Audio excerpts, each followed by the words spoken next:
Eagles, this week we are going to paint rocks. And as you can see, I'm surrounded by some very large rocks and some smaller rocks down here. And I'm going to give you some tips to paint some rocks with me. So start collecting. As I said, I have been painting some rocks, and I wanted to show you my favorite creation so far. As you know, I made a lighthouse video last week. So I found this rock and I thought, that looks a lot like it could be a lighthouse. So that was my first one. And another thing I kind of like and have a lot of around my house is pineapples. I saw this one and I asked my daughter, I said, what do you think about this rock? And she said, oh, that looks like it should have a Chiefs logo on it. So I made that one. This one was very simple. I just painted it white and then added dots of different colors. I have another lighthouse, skinny little lighthouse. And this one I started painting. After I looked at it for a while, I thought, oh, maybe that should have been a bat. It's kind of the shape of a bat. But I started painting these colors, and if you remember, if you have went through first grade at Clear Creek, you made Claude Monet lily pads. And we used purple, white, blue, and green for the water. And so this reminds me of the Claude Monet's garden.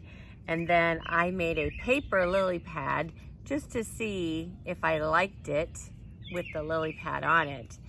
And I think I do. So I'm going to actually paint this on that. So I'll have a lily pad. And then my last one that I have right now is my daughter's name is Sydney, and I wrote her name on this rock. And I thought everyone who comes to my lake cabin this summer, I'm gonna make a rock with their name on them and then place it somewhere out around in the yard. So you might do that. I've seen people paint rocks and then put little messages on the back and leave them around for people to find and then hide again for someone else to find. And then I wanted to show you what kinds of paints I was using. I just went to Walmart and I bought this little strip of paint, temper paint, and I think it was either 97 cents or $1.97. And then I also bought a few more packs of brushes.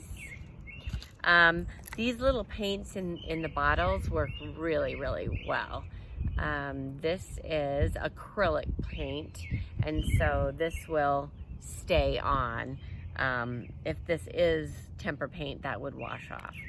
So I'm also going to take some high gloss polyurethane to go over top of my rocks so that all of my painting creations won't melt away in the rain if I decide to put them outside.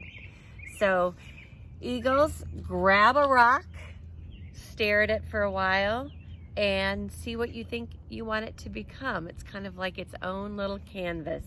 And I find painting to be very relaxing and rewarding. And if you don't love something, you can let it dry and paint over top. I did a little bit of that myself. So have a great week creating, Eagles. Until next week, bye-bye. I almost forgot, Eagles. Email me pictures of your creations. I love seeing them. Happy creating.